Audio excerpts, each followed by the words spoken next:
오늘 말씀은 여호수아 1장 1절부터 9절까지 있습니다.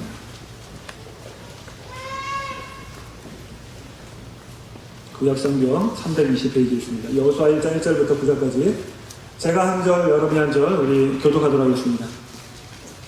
여호와의 종 모세가 죽은 후에 여호와께서 모세의 수종자 눈의 아들 여호수아에게 말씀하여 이르시되 이 종 모세가 죽었으면 이제 모든 백성과 대가로 요단을 건너 그들 또 이스라엘 백성에게 주는 그 땅으로 가라. 내가 모세에게 말한 바와 같이 너희 발바닥으로 밟는 곳은 모두 내가 너희에게 주었노니 곧 광야와 유다연만에서부터 큰 강곧 유다연까지 해쪽 속의 온 땅과 또 해지는 쪽 대해까지 너희 영토가 되리라. 내 평생에 너를 능히 대적할 자가 없으리니 내가 모세와 함께 있었던 것 같이 너와 함께 있을 것입니다. 내가 너를 떠나지 아니하며 버리지 아니하리니 하고 담대하라. 이 내가 그들의 조상에게 인사하여 그들에게 주기로 한 바는 이 백성에게 차지하리라. 오직 강하고 극히 담대하여 나의 종 모세가 내게 명령한 그 율법을 다 지켜 행하고 물어나 자로나 치우치지 말라. 그리하면 어디로 가든지 형통하리니 이 율법책을 내 입에서 떠나지 말고 주야의 것을 묵상하라. 그 안에 계획된 대로 다 지켜 행하라. 그러면 너희들이 평탄하게 될 것이며 내가 형통하리라. 함께 있습니다. 내가 네게 명령한 것이 아니냐. 강하고 담대하라. 두려워하지 말며 놀라지 말라. 내가 어디로 가든지 내 하나님 여호와가 너와 함께하느니라 하시니라. 아멘. 예, 오늘 말씀을 제가 전하게 됐는데요. 우리 목사님께서 편찮으시기 때문에 제가 전하는 게 아니라 걱정하실까 봐 말씀을 드리는데 8월에 있는 선교대회를 위해서 저희가 책자를 이제 만드는 일이 있는데 목사님이 아니면 그 일을 할 수가 없어요. 급한 일이기 때문에 이번 주까지 해야 되기 때문에 목사님께서 그 일에 좀 집중하시냐고 제가 말씀을 대신 전하게 되었습니다. 오늘 말씀 가지고 두려움을 극복하는 방법이라는 제목으로 말씀을 증거하도록 하겠습니다. 요즘 세상을 보게 되면은 우리를 두렵게 하는 일들이 점점 많아지고 있습니다. 우리를 걱정과 염려로 이렇게 몰아넣는 일들이 참 많이 일어나고 있는 것 같습니다. 국제 정세를 보더라도 한반도의 상황이 굉장히 좀 위기 상황입니다. 여러분도 잘 아시는 것처럼 남중국해 문제로 인해서 중국과 미국이 큰 대립 관계에 있고 하루가 멀다 하고 북한에서는 계속 미사일을 쏘아대고 있고 그래서 한국의 사드 배치를 결정했는데 이것 때문에 또 중국과 미국이 큰 이제 갈등을 아마 겪을 그런 위기에 처해 있습니다. 당장 눈에 보이지는 않지만 사실은 굉장히 위기 상황입니다. 전 세계의 테러와 전쟁이 끊이지 않고 있습니다. 지난주에 뉴스 보셔서 아시겠지만 터키의 쿠데타로 인해서 지금 비상계엄령이 선포되어 있는 상황입니다. 그래서 아마 이명우 이민구와 선교사님이 저희 교회 이제 선교 대회 때문에 오셔야 되는데 모든 정부기관이 다 셧다운돼가지고 아마 서류를 아마 준비하지 못해서 좀 늦어지고 있는 얘기를 듣습니다. IS는 계속해서 프랑스와 독일 등 전 세계를 대상으로 테러를 자행하고 있습니다. 어저께 뉴스를 보니까 아프간에서도 자폭 테러가 있어서 어저께 80명이 죽고 200명이 부상을 당했다는 뉴스를 들었습니다. 미국도 안전한 곳이 아닙니다. IS가 만약에 핵무기를 소유한다고 한다면 이거야말로 정말 큰 위험이 아닐 수 없습니다. 근데 불가능한 일은 아닙니다. 그렇죠? 이런 국제정세만이 아니라 사회적으로 보더라도 그렇습니다. 제가 한국에 이번에 여름에 잠깐 갔다 와서 제 친구들을 만났는데 친구들이 똑같이 하는 얘기가 뭐냐 하면 걱정을 하고 있더라고요. 두려워하고 있습니다. 미래가 두려운 것인데 왜냐하면 자기가 이 회사에서 아무리 오래 다녀봐야 10년 이내에는 퇴직을 하게 된다는 거예요. 10년을 못 채우게 된다는 거예요. 쫓겨나게 될 텐데 그 다음에 뭘 먹고 살겠느냐. 50대 초반에 나와서 하는 수 있는 일도 없고 그래서 어떻게 살아야 될지 모르겠다. 지금부터 걱정하고 염려하고 두려워합니다. 비단 이런 것들뿐만 아니라 개인적으로도 그런 일들이 있을 수 있습니다. 오늘 선교를 떠나는 선교팀도 한편에서는 두려움을 줄 수 있어요. 이제 미국 생활을 마치고 한국으로 돌아가시는 분도 두려울 수 있습니다. 수술을 앞두고 계신 분도 있을 수 있습니다. 두려울 수 있습니다. 근데 문제는 뭐냐 하면은 예수 그리스도를 믿는 사람들이 세상 사람들이 두려워하는 것처럼 두려워한다는 데 있어요. 여러분, 우리가 예수님을 믿는다라고 하는 것이 무엇입니까? 예수님을 믿는다라고 하는 그 믿음의 여러 가지 특성들이 있는데 그 중에 아주 중요한 특성이 뭐냐면 두려워하지 않는다는 겁니다. 두려워하지 않는다라고 하는 것은 결국 믿기 때문에 두려워하지 않는 거예요. 근데 두려웠다 이것은 믿지 못한다는 말입니다. 물론 두려움에는 긍정적인 요소가 있습니다. 두 가지 긍정적인 두려움이 있는데 첫째는 위험에 대한 두려움이 있어서 안전한 조치를 취하게 됩니다. 생명 유지를 위해서 두려워하는 거 긍정적인 두려움입니다. 그렇죠? 그래서 높은 데에 올라가면은 두렵잖아요. 높은 데에서 떨어지는 게 두렵지 않으면 막 떨어질 거 아니에요. 그럼 죽겠죠. 그렇죠? 그게 두렵기 때문에 안전한 조치를 취하게 됩니다. 그런 긍정적인 두려움이 있어요. 또 한 가지는 성경에서 말하는 것인데 마태복음 10장 28절에 보면 몸은 죽여도 영혼은 능히 죽이지 못하는 자들을 두려워하지 말고 오직 몸과 영혼을 능히 지옥에 멸하실 수 있는 일을 두려워하라. 하나님을 두려워하는 겁니다. 세상을 두려워하는 것이 아니라 하나님을 두려워하는 이런 긍정적인 두려움입니다. 그런데 이 외에 사람을 두려워하고 세상을 두려워하고 두려워해서는 안 되는 대상들을 두려워한다라고 하는 것은 미래를 두려워한다라고 하는 것은 사실은 믿음이 없다는 말입니다. 믿음이 없다는 말이에요. 디모데후서 1장 7절에 보게 되면 하나님이 우리에게 주신 것은 두려워하는 마음이 아니에요. 오직 능력과 사랑과 절제하는 마음이다 이렇게 말해요. 두려워하는 마음 하나님께서 주시지 않습니다. 두려워하는 마음은 악한 영이 주는 거예요. 잘못된 것입니다. 근데 여러분 그거 아십니까? 두려워하는 자들은 형벌을 받게 됩니다. 두려워하는 자들은 형벌을 받게 됩니다. 요한일서 4장 18절에 보게 되면 이렇게 말합니다. 사랑 안에 두려움이 없고 온전한 사랑이 두려움을 내쫓나니 두려움에는 뭐가 있어요? 형벌이 있습니다. 그래서 여러분 사실은 두려워하는 자들은 구원받지 못하게 됩니다. 두려워하는 자들은 구원이 없어요. 아니 목사님 예수 믿고 구원받는 거 아닙니까? 예수님 믿음으로 구원받는 것이지 두려워한다고 구원받지 못합니까? 성경에 말하고 있어요. 요한계시록 21장 8절에 보면 이렇게 말합니다. 그러나 두려워하는 자들과 믿지 아니하는 자들과 흉악한 자들, 살인자들, 음행하는 자들, 점순자들, 우상숭배자들, 거짓말하는 모든 자들은 어디에? 불과 유황으로 타는 곳에 던져지리니 이것이 둘째 사망입니다. 두려워하는 자들 구원받지 못한다라고 말합니다. 지옥간다라고 말해요. 왜 그럴까요? 두려워한다는 말은 믿음이 없다는 증거이기 때문에 그렇습니다. 예수님을 믿지 않기 때문에 두려워하는 거거든요. 두려워한다는 말은 믿음이 없다는 증거이기 때문에 구원받지 못하고 지옥에 가게 되는 것입니다. 그러나 물론 사람들은 다 인간이 연약하기 때문에 일시적으로 두려워할 수는 있습니다. 다 두려워할 수 있어요. 그러나 정말 믿는 사람들은 믿음으로, 기도하며, 말씀으로 극복해낼 수 있어야 합니다. 그럼 어떻게 우리 두려움을 극복할 것인가? 오늘 말씀을 통해서 좀 살펴볼 텐데 먼저 오늘 본문을 좀 보게 되면 오늘 읽은 본문에서 계속 반복되는 단어가 있습니다. 이게 뭐죠? 네? 강하고 담대하라. 그렇죠? 6절을 보면 강하고 담대하라. 7절을 보면 오직 강하고 극히 담대하여. 9절을 보면 내가 네게 명령한 것이 아니냐 강하고 담대하라. 두려워하지 말며 놀라지 말라. 하나님께서 여호수아에게 계속해서 강하고 담대하라 라고 말하고 있어요. 이 사실을 통해서 우리가 알 수 있는 게 여호수아가 지금 두려움에 떨고 있구나 라고 하는 것을 알 수 있습니다. 그렇죠? 아닙니까? 두려우니까 강하고 담대하라고 그러지 두렵지도 않은 사람 보고 강하고 담대하라고 이렇게 열심히 말씀하시겠어요? 그렇죠? 이게 하나님만 말씀하신 게 아닙니다. 모세도 이렇게 얘기하고 있어요. 신명기 31장 7절부터 8절까지를 보게 되면 모세가 여호수아를 불러 온 이스라엘의 목전에서 그에게 이르되 너는 강하고 담대하라. 8절 그리하면 여호와 그가 내 앞에서 가시며 너와 함께하사 너를 떠나지 아니하시며 버리지 아니하시니 너는 두려워하지 말라 놀라지 말라. 모세도 여호수아가 두려워할 것을 알고 강하고 담대하라 두려워하지 말라 놀라지 말라라고 얘기하고 있어요. 심지어 백성들까지도 그렇게 말합니다.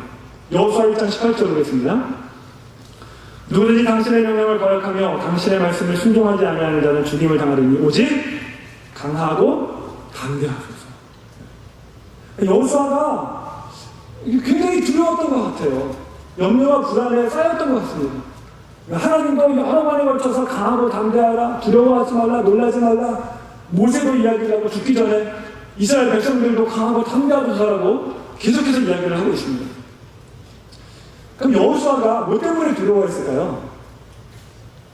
물론 우리가 얼마 전에 PT도 했었고 또 성경 공부를 통해서 우리 많이 아시겠지만 다시 한번 좀 짧게 정리를 해보면 4가지 정도를 볼 수 있는데, 첫째는 모세가 죽었기 때문에 그래요.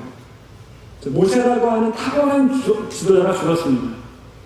이 모세라고 하는 사람이 어떤 사람이었느냐 하면은 성경에서 이 모세에 대해서 요약해주는 구절이 있거든요. 신명기 34장 10절부터 12절까지를 보면 이렇게 말합니다.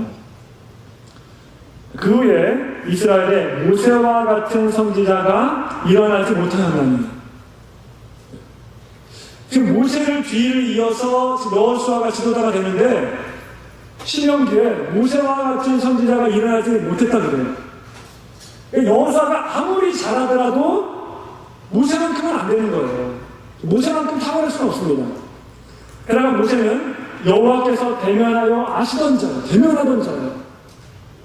여호와께서 그를 애굽 땅에 보내사 바로와 그의 모든 신하와 그의 온 땅의 모든 이적과 기사와 모든 큰 권능과 위엄을 행하게 하시매 온 이스라엘의 목전에서 그것을 행한 자이더라. 모든 이적과 기사와 큰 권능과 그 권능을 행하던 자였습니다. 이런 자가 없었어요. 역사상, 이스라엘 역사상 이와 같은 자가 없었습니다. 근데 그 뒤를 이어서 여호수아가 이제 지도자로 세워지게 됩니다. 두려울 수밖에 없습니다. 왜냐하면 전임자가 너무 잘했어요. 너무 잘했어요. 우리도 그러잖아요. 예를 들어서 노래 경연대회를 한다 그러면 한 명씩 이제 노래를 합니다. 차례를 기다리고 있어요. 근데 내 앞에 사람이 너무 잘하는 거야. 그러면은 제가 주눅이 들죠. 그쵸? 더 떨리죠. 앞에 사람이 좀 못해야 내가 빛이 날 텐데 바로 앞에 있는 사람이 너무 잘해버리면 주눅 들잖아요. 마찬가지입니다. 모세가 너무 뛰어난 탁월한 지도자였습니다. 그 뒤를 이어서 여호수아가 이어받게 됩니다. 두려울 수밖에 없습니다. 두 번째는 백성들을 보면 두려움이 생겨요. 백성들을 보면. 여러분, 광야 생활을 하는 이스라엘 백성들이 어떤 사람들이었습니까? 광야 생활을 하는 이스라엘 백성들을 딱 한마디로 딱 말한다. 한 단어로 말한다. 그럼 뭐라고 말할 수 있을까요? 제가 예전에 한번 말씀드렸는데 원망입니다. 원망. 왜냐하면 이 원망하다라고 하는 히브리어 단어가 룬이라고 하는데 이 단어가 구약성경 전체에서 18번 쓰였어요. 18번 중에 딱 한 번만 여호수아에 쓰이고 여호수아서에서 쓰이고 나머지는 전부 다 출애굽기랑 민수기에 쓰였습니다. 그 얘기는 뭐냐면 광야 생활을 하는 이스라엘 백성들의 특징 하나 성경이 말하고 있는 거 원망이라는 거예요. 원망하는 백성들입니다. 출애굽하여서 구원받았지만 물이 없다고 원망하고 먹을 게 없다고 원망하고 왜 우리를 구원시켰냐고 출애굽에서 나오게 했느냐고 원망하고 가나안 땅에 어떻게 들어가냐고 원망하고 원망이 끊이지 않았어요. 너무 힘들어서 모세가 이렇게 말할 정도였습니다. 민수기 11장 11절부터 12절까지 보면 모세가 여호와께 여쭤오되 어찌하여 주께서 종을 괴롭게 하시나이까. 하나님께 막 따지는 거예요. 너무 힘드니까. 어찌하여 내게 주의 목전에서 의를 입게 하게 하시고 이 모든 백성을 내게 맡기사 내가 그 짐을 지게 하시나이까. 이 모든 백성을 내가 배웠나이까? 내가 그들을 낳았나이까? 어찌 주께서 내게 양육하는 아버지가 젖먹는 아이를 품듯 그들을 품에 품고 주께서 그들의 열조에게 맹세하신 땅으로 가라 하시나이까? 내가 뭘 잘못했습니까 하나님? 내가 왜 이렇게 따지는 겁니다. 그렇죠? 너무 힘드니까. 그렇죠? 여러분, 그 이스라엘 백성들이 그 탁월한 지도자 모세에게 원망하는 소리를 여호수아가 바로 옆에서 다 듣고 있었어요. 누구보다도 잘 알고 있었습니다. 근데 그 자리를 이제 자기가 차지해야 되는 겁니다. 이어가야 돼요. 이스라엘 백성들 여러분 하고 싶겠어요? 여러분, 목사님들의 아들님들 중에서는 목사가 되기 싫어하는 사람들이 많아요. 왜냐하면 교회에서 너무 힘든 일들을 많이 본 거예요. 그러니까 이거 안 되겠다는, 그러니 못하겠다는, 하기 싫어하는 거죠. 여호수아도 마찬가지겠죠. 모세가 어떤 비방을 받았는지 하나님이 시켜서 하는 일이에요. 아무 잘못도 없는데 그 비방하는 소리를 바로 옆에서 다 들었습니다. 근데 이제 자기가 그 일을 이어받아서 지도자로 세워지는 일입니다. 쉽지 않았어요. 물론 한 세대가 바뀌었습니다. 부상하는 세대는 다 죽었어요. 다른 세대가 되었지만, 그럼 이 세대는 어떤 세대입니까? 불평하던 부모님들의 모습을 다 보고 자라던 세대예요. 그 피가 다 흐르고 있습니다. 지금은 괜찮을지 모르지만 언제 돌변할지 몰라요. 지금까지 걸어온 광야 생활보다 사실은 앞으로 들어가서 정복해야 될 땅, 그 전쟁이 더 힘든 것입니다. 어떻게 바뀔지 몰라요. 백성들이 바로 두려움의 대상이에요. 지금 이스라엘 백성들은 모세라고 하는 탁월한 지도자에게 그 지도자의 리더십에 익숙한 자들입니다. 국왕의 영광이라고 해서 이제 리더십이 바뀌었어요. 새로운 리더십에 적응을 해야 되는데 쉽지 않습니다. 이스라엘 백성들을 보게 되면 두렵게 됩니다. 세 번째, 여러분 가나안 족속들을 보게 되면 두려워지고, 여리고성이 딱 버티고 있습니다. 아이성도 있습니다. 수많은 철병거를 가지고 있는 어마어마한 족속들이 있습니다. 강한 민족이었어요.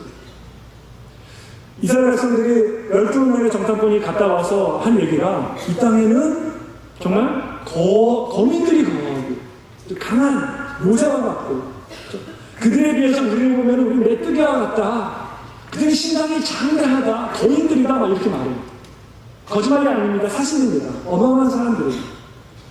물론 여호수아는 정탐하고 난 다음에 그들은 우리의 먹이다.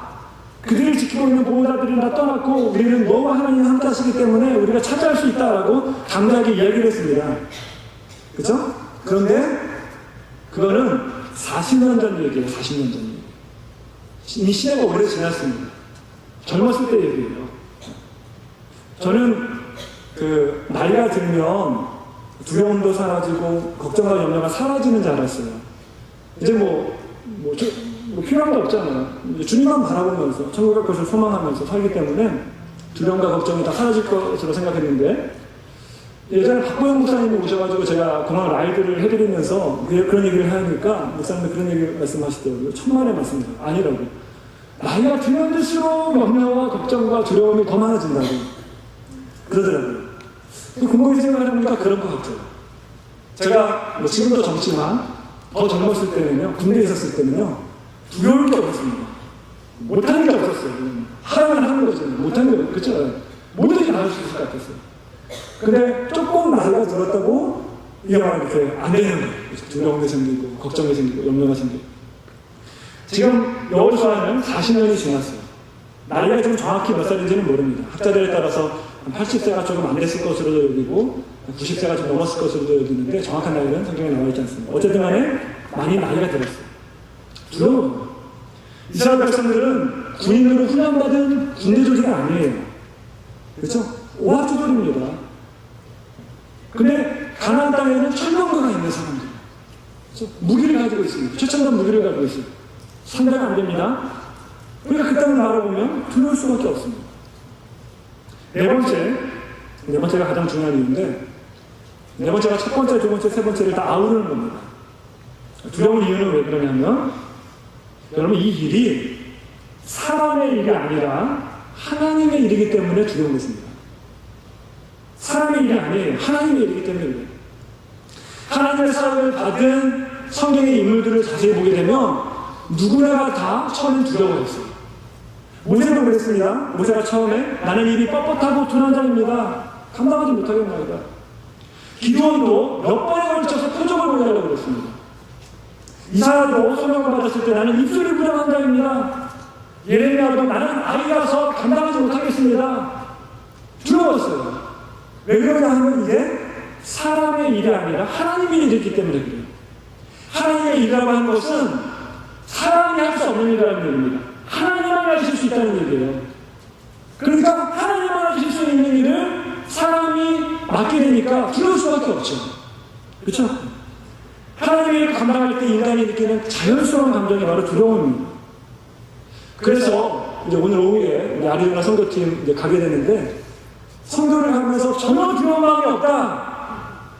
이것도 조금 다시 한번 생각을 해봐야 돼요. 없을 수 없습니다. 없다고 한다면 두 가지인데, 첫째는 하나님의 일로 생각하지 않고 사람의 일로 생각하기 때문에 두렵지 않을 수 있어요. 이 정도는 내가 할 수 있어. 하나님이 내 능력 정도는 할 수 있어. 두렵지 않습니다. 두 번째는 좀 두렵지만 정말로 믿음해가지고 말씀해가지고 성령 충만함으로 믿음해가지고 두려움을 극복하는 겁니다. 그래서 두렵지 않고 그런 마음이 있어야 됩니다. 어쨌든 간에 이렇게 두려워하고 있는 여호수아에게 하나님께서 강하게 말씀하십니다. 강하고 담대하라. 두려워하지 말라. 놀라지 말라. 모세도 그렇게 이야기하고 이스라엘 백성도 그렇게 이야기하고 있습니다. 그렇다면 어떻게 그 두려움에서 벗어날 수 있을까요? 우리가 연약하기 때문에 때로는 두려움도 있고 합니다. 당연한 겁니다. 중요한 것은 거기에서 벗어나야 되는데 어떻게 벗어날 수 있을까요? 성경 전체를 보게 되면 몇 가지에 대해서 얘기를 하고 있는데 짧게 몇 가지를 말씀드리면 첫째로 기도하는 거예요. 기도. 빌립보서 4장 6절부터 7절까지 우리가 잘 암송하는 말씀인데 같이 한번 읽어보겠습니다. 시작.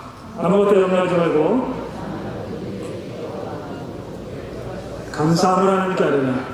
그러면 모든 지각에 뛰어난 하나님의 평강이 그리스도 예수 안에서 너희 마음과 생각을 지키시리라. 기도하는 일입니다. 기도하는 것. 두 번째는 사랑하는 겁니다. 사랑. 요한일서 4장 18절 아까 읽었던 말씀인데 같이 한번 읽어보겠습니다. 시작. 사랑 안에 두려움이 없고 온전한 사랑이 두려움을 내쫓나니 두려움에는 형벌이 있습니다. 두려워하는 자는 사랑 안에서 온전히 이루지 못하느니라. 사랑이 두려움을 내쫓는다. 요한서신에서 나오는 사랑이라고 하는 단어는요, 사실은 예수 그리스도와 동의어입니다. 거의 동의어예요. 사실은 여기다가 이 사랑 안에다가 예수 그리스도를 넣어도 다 말이 됩니다.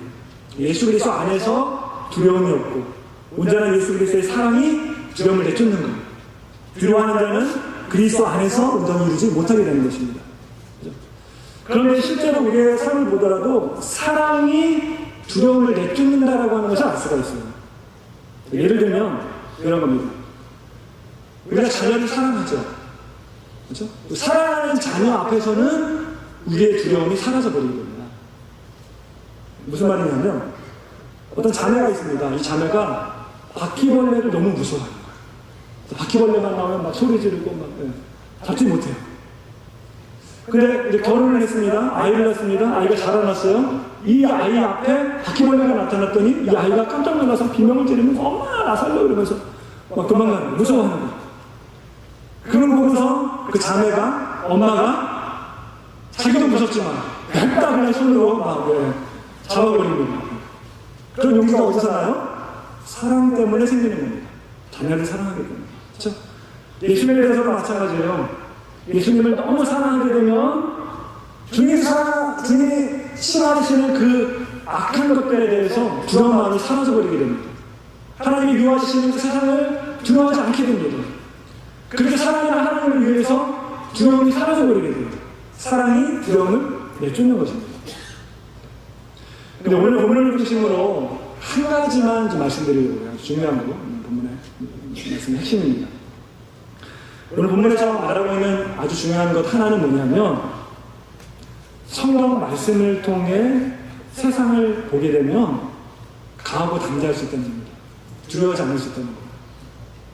저는 오늘 본문을 지난 한 주간 동안에 묵상하면서 이게 사실은 이제 여호수아 전체를 시작하는 본문인데 이 본문에서 하나님의 말씀을 묵상하고 지키는 것에 굉장히 강조가 되어 있거든요.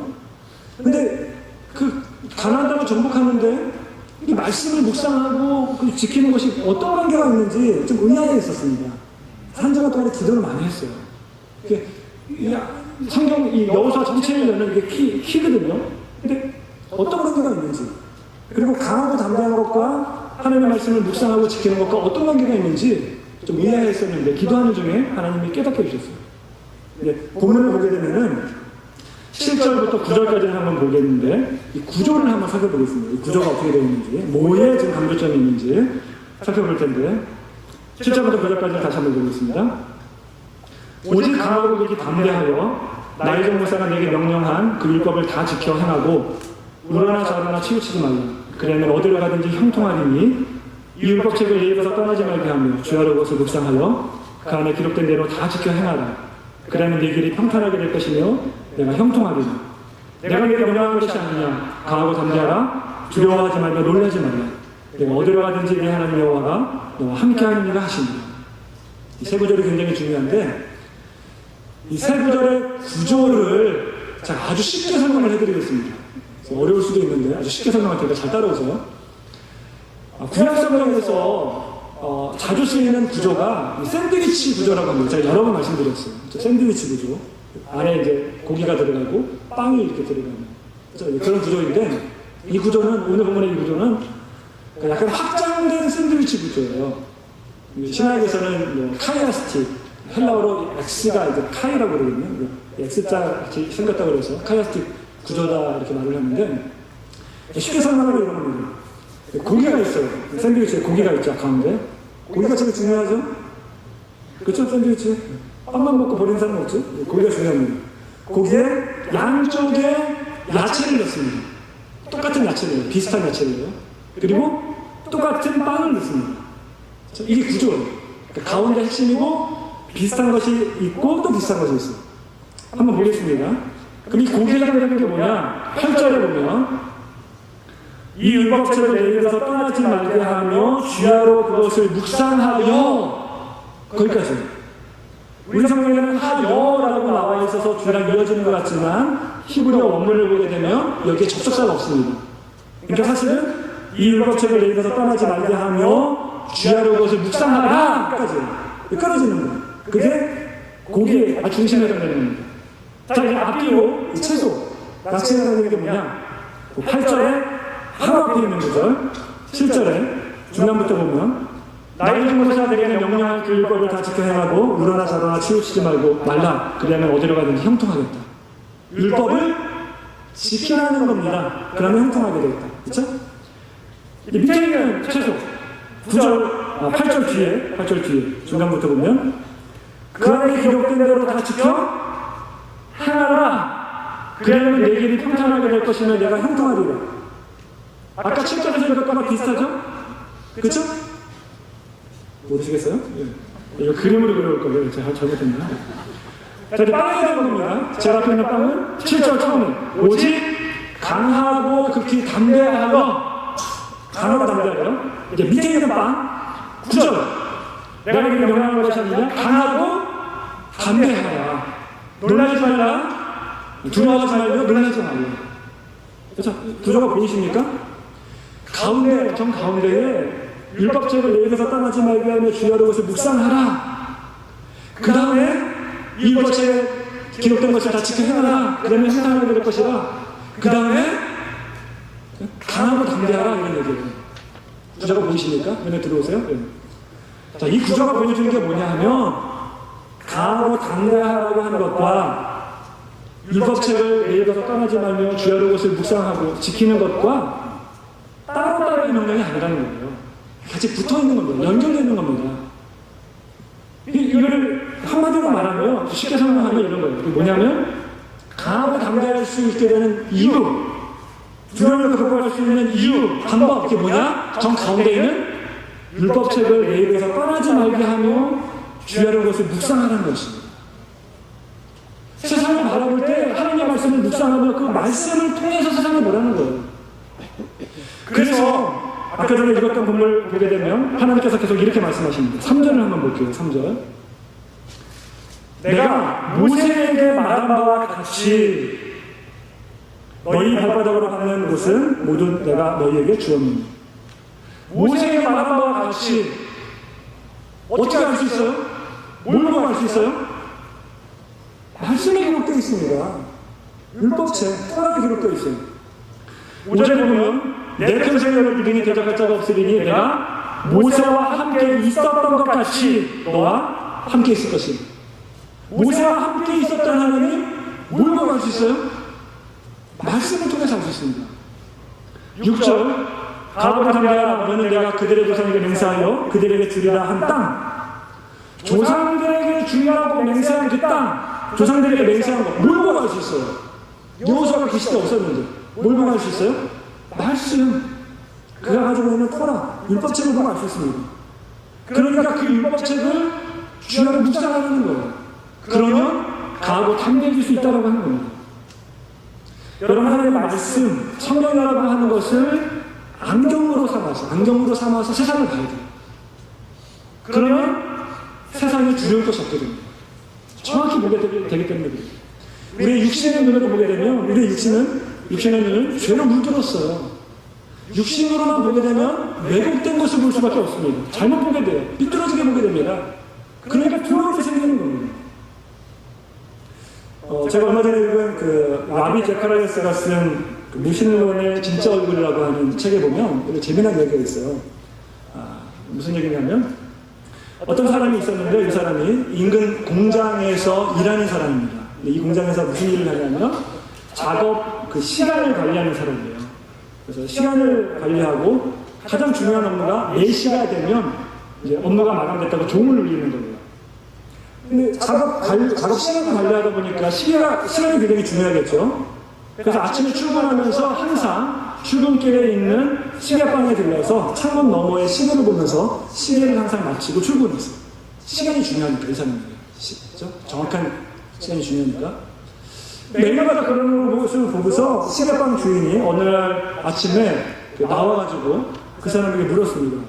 아니, 당신은 무슨 일을 하길래 매일마다 아침에 우리 집에 와서 시계를 맞춥니까? 그랬더니 이분이 하는 얘기가 저는 인근 공장에서 이렇게 작업 시간을 관리하는 사람인데 제가 하는 가장 중요한 업무는 4시가 되면 종을 쳐서 작업 시간 마감을 알리는 겁니다.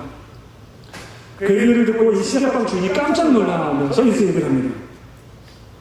사실은 우리 집에 있는 시계도 완전치가 않아서 제가 날마다 인근 공장에서 4시만 되면 울리는 종을 보고 우리 집 시계를 다 맞춥니다. 이러는 거예요. 여러분, 누구 시계가 맞는 거예요? 뭐 하고 있는 거예요?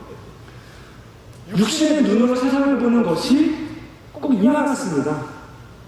서로 틀린 시계를 서로 보고 맞추고 있는 거예요. 이렇게 보다 보면 두려움을 사로잡힐 수밖에 없어요. 왜요? 잘못 보기 때문에. 정확하게 보지 못하기 때문에. 세상 사람들이 세상을 볼 때 눈에 보이는 것을 기준으로 봅니다. 출세의 기준으로 봐요. 학력의 기준으로 봅니다. 재산의 기준으로 봅니다. 근데 그렇게 보는 것은 다 틀린 것이에요. 잘못된 시계를 보고 있는 거예요. 그렇게 봐서는 안 됩니다. 그 육신의 눈으로 보니까 두려운 거예요. 제대로 못 보니까. 우리는 말씀을 안경 삼아서 봐야 됩니다. 어떤 영화인지는 생각이 안 나는데 영화 같은 데 보면은 그런 영화가 있더라고요. 이게 뭐냐면은 외계인들이 지구를 침입했어요. 전쟁이 벌어지는데 이 외계인들이 사람하고 똑같은 모습이에요. 그래서 이 사람이 외계인인지 사람인지를 구분을 안 되는데 인간들이 특수한 안경을 만들었습니다. 이 안경을 딱 쓰니까 외계인과 사람이 정확히 구분이 되는 거예요. 그래서 전쟁이 무슨 영화인지는 잘 모르겠는데 성경이 그와 같습니다. 성경이 우리들에게 세상을 정확하게 볼 수 있는 안경 역할을 합니다. 이걸 통해서 보셔야 돼요. 육신의 눈으로 봐서는 안 됩니다. 여호수아에도 마찬가지입니다. 모세가 죽었어요. 이스라엘 백성들은 오합지졸입니다. 불평불만이 가득해요. 가나안 땅에는 엄청난 비밀들이 살고 있습니다. 육신의 눈으로 보면 두려울 수밖에 없어요. 당연히 그렇습니다. 그래서는 안 돼요. 하나님의 말씀을 안경 삼아 말씀을 통해서 세상을 봐야 돼요. 그럼 제대로 볼 수 있습니다. 그러면 강하고 담대할 수 있게 되는 것입니다. 아까 말씀드린 것처럼 이 일은 사람의 일이 아니라 하나님의 일입니다. 하나님의 일이에요. 하나님의 사역이기 때문에 더더욱 하나님의 말씀을 통해서 바라봐야 합니다. 그래야 강하고 두렵지 않을 수, 강하고 담대할 수 있는 것입니다. 제가 예전에 선교 시간인지 아니면 상품부 시간인지 이 얘기를 드렸었는데 다시 한번 다시 한번 드리는 이유는 이해하는 데 아주 도움이 되기 때문에 제가 다시 한번 말씀드리겠습니다. 제가 한국에 있었을 때 숭실대학교 앞에 있는 교회를 섬겼었습니다. 그때 이제 청년들을 사역해서 청년부 사역을 했었는데 어느 날 청년들을 데리고 숭실대학교에 가서 복음을 전하자 그랬어요. 그 다음에 딱 되었는데 청년들의 눈치를 보니까 복음을 어떻게 전하는지 잘 모르는 것 같은 눈치예요. 그래서 제가 속성으로 쪽집게 과외로 20분 동안 사형리를 어떻게 전하는지 설명을 했습니다. 그때 이제 사형리 복음에 대해서 15분 정도 설명을 했는데, 복음에 대해서 설명을 하니까 그때 한 여자 청년이 예수님을 믿었어요. 그 자리에서. 그래서 그 시간이 끝나고 저에게 와서 목사님 너무 감사합니다. 목사님 때문에 예수님을 내가 은혜에서 믿게 되었다고. 자기가 지금까지 교회를 여러 번 많이 다녔지만 어느 누구도 나에게 그와 같은 얘기를 해준 사람이 없었다고 그렇게 얘기를 하는데, 저는 사실 그렇게 생각하지 않습니다. 이미 많은 분들이 얘기했는데 그날 성령께서 임하셔서 그 예수님을 믿은 것 같아요. 근데 어쨌든 간에 저 때문에 예수님을 믿었기 때문에 저를 갖다가 믿음의 아버지라고 부를 정도였어요. 저를 너무 고마워하고, 그 청년이 그때 예수님을 믿고 난 다음에 내가 시키지도 않았는데 요한복음을 막 읽기 시작하고, 그 다음부터 교회를 한 번도 안 빠지고 청년부 임원도 하고 유초등부 교사도 하고, 지금은 그 다윗의 장막이라고 하는 찬양팀에서 보컬로 있어요. 아주 신실한 자매입니다. 이 자매에게 기도 제목이 하나 있었습니다. 그게 뭐냐면은 부모님을 위해서 기도하는 건데 믿지 않으니까, 특히 아버지를 위해서 기도는 안 했습니다.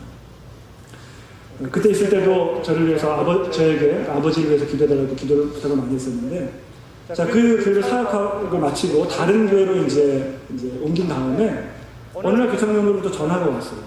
눈물을 흘리면서 전화를 했습니다. 그래서 무슨 큰일이 생겼나 보다. 무슨 일이냐 그랬더니 큰일 났다는 거예요.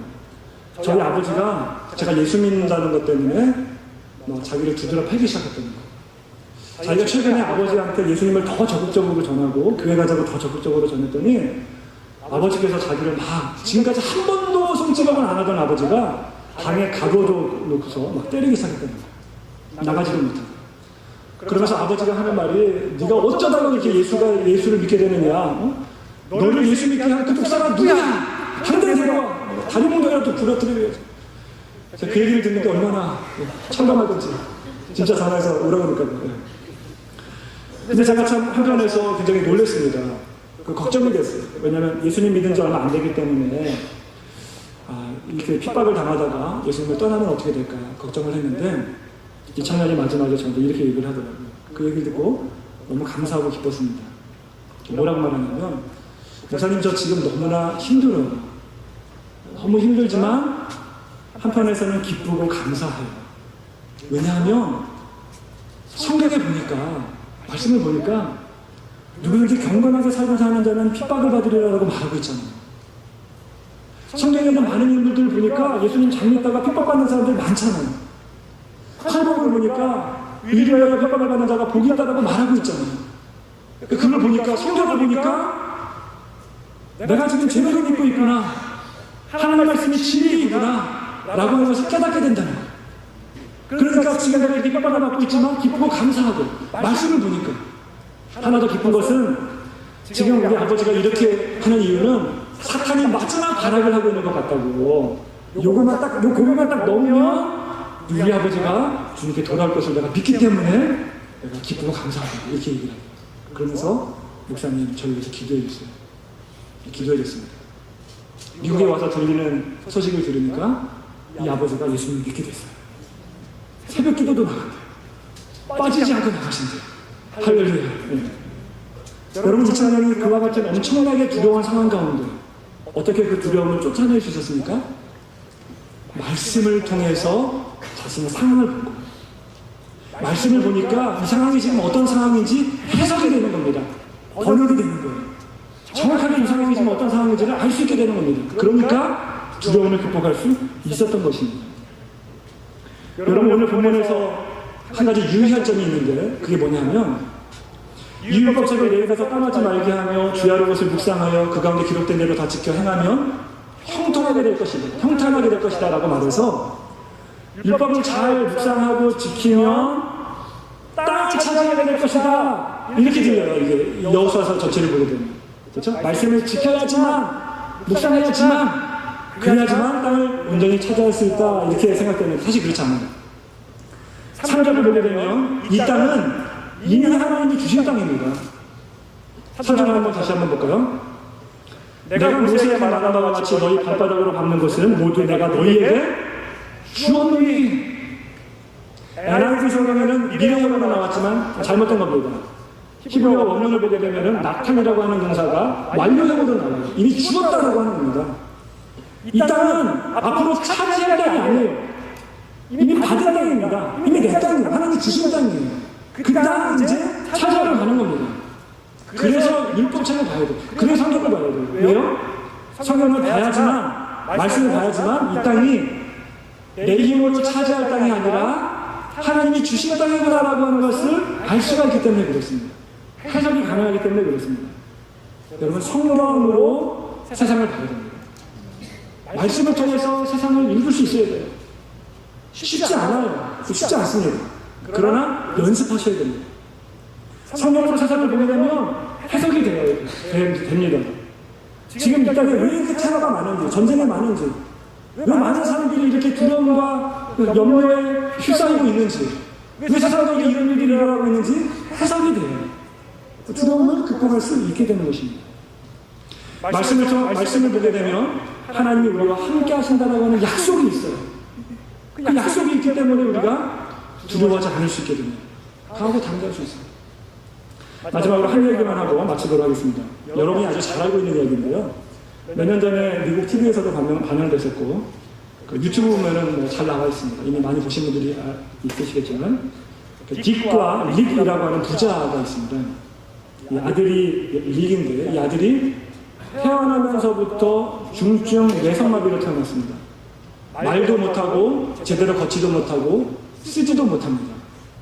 이 아이가 15살이 된 해에 컴퓨터로 글자를 입력하는 법을 배웠어요. 그래서 처음으로 이제 자기가 문장을 딱 썼는데 처음으로 쓴 문장이 뭐냐면 I want to run. 나는 달리고 싶다 했어요. 그걸 보고 이 아버지가 아들과 함께 달리고자 운동선수도 아닌데 달리기 연습을 합니다. 그래서 이 아들을 휠체어에 싣고서 앞에서 끌면서 2005년도까지 보스턴 마라톤 대회를 24번 완주를 해요. 지금은 아마 더 많아졌겠지만. 여러분, 이 대단하지 않습니까? 네. 그런데 어느 날 이 아들이 33종 경기에 나가고 싶다고 해요. 그때 나이가 아버지가 65살이고 아들의 나이가 39살일 때. 왜 한국은 아버지한테 그런 말을 했는지 모르겠지만 달리고 싶대요. 사랑하는 아들이 천하장로에 나가고 있다고 그러니까 이 아버지가 열심히 연습을 합니다. 수영도 연습하고 사이클도 연습하고 달리기도 연습하고. 그래서 이 사랑하는 아들을 데리고 그 먼 길을 달려가요. 휠체어에 끌고 달리고 아들을 보트에 세워가지고 끌고서 여러분 혼자 수영하기 힘든데 이걸 끌고 한다고 생각해보세요. 65세 먹은 노인.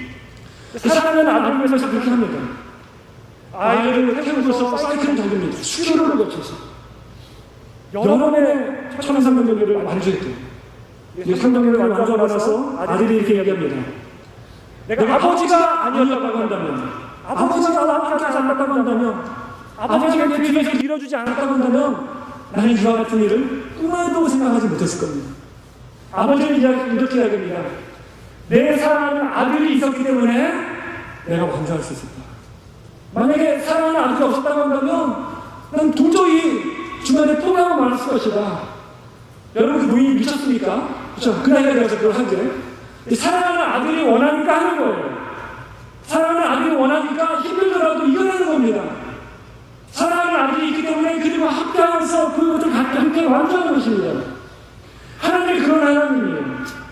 사랑하는 아들이 함께, 이 아들이 있기 때문에 우리와 날마다 어디를 가든지 하나님이 함께 하십니다. 그것이 하나님의 말씀에 기록이 되어 있어요. 그 부자가 미국 대륙도 횡단했대요. 대륙을 횡단하고 나서 아들이 마지막 소감을 이렇게 말했다고 합니다. 내게 능력 주시는 자 안에서 모든 것을 할 수 있느니라. 여러분, 우리를 사랑하시는 하나님이 우리와 함께 하십니다. 여러분과 함께 하세요. 하나님이 함께 하시는데 왜 두려워하십니까? 왜 염려하고 왜 걱정하세요? 자꾸 육신의 눈으로 세상을 보니까 두려워지는 거예요.